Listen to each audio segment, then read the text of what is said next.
So day 3, we're going lower body pull here. We're gonna start with the deadlift and pair that with a band or cable pull through to really work that hip hinge pattern. So I'm gonna share with you my secrets for the deadlift cue. For your 5 sets here, the beginning of 5, 4, 3, you are going to start with a heavy barbell deadlift, so we wanna make sure that we're nice and braced through the midline that entire time. Here are my big cues. Feet underneath the hips, right? So not wide like a squat, underneath the hips right here.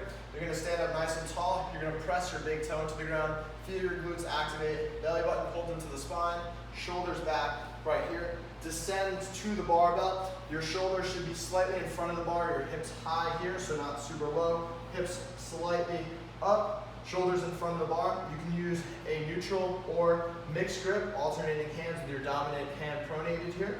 From here, you're gonna drive your knees out into your elbows, big toe presses into the ground, squeeze your glutes, drive your shoulders back, eyes forward. You're gonna take one last breath, squeeze it in your stomach, and then you're gonna think about pushing through the floor. So simple cue, don't think about standing up, think about pushing the floor away from you, all right? So let's take that to the barbell here. So measure out your feet, stand up tall, shoulders back, prepare your midline to brace. Here, you're gonna send the hips back, find the bar. Again, not too low with the hips, make sure the hips are a little bit up. Here, pull the shoulders back, drive the knees into the elbows, big toe presses into the ground, eyes forward, huge breath, and drive up, bringing the hip all the way through. So don't finish here, make sure you drive the hip through, squeeze the glutes, keep the shoulders back, control the descent of the bar on the way down, back up, and through, keeping your back flat, not bouncing the bar off the ground, resting it, and then coming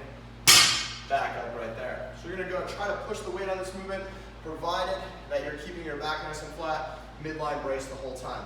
From there, immediately into another hinge. You're gonna go a banded or cable pull through, all right?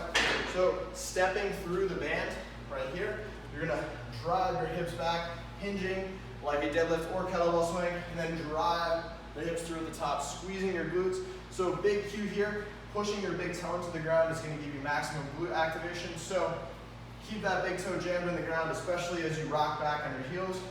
Come all the way through with your hip, keep your back nice and flat right here. So we wanna go right from the barbell deadlift to the pull through, minimal rest between exercises, and then about a minute to a minute and a half between sets to allow you fully to recover for those 5 sets.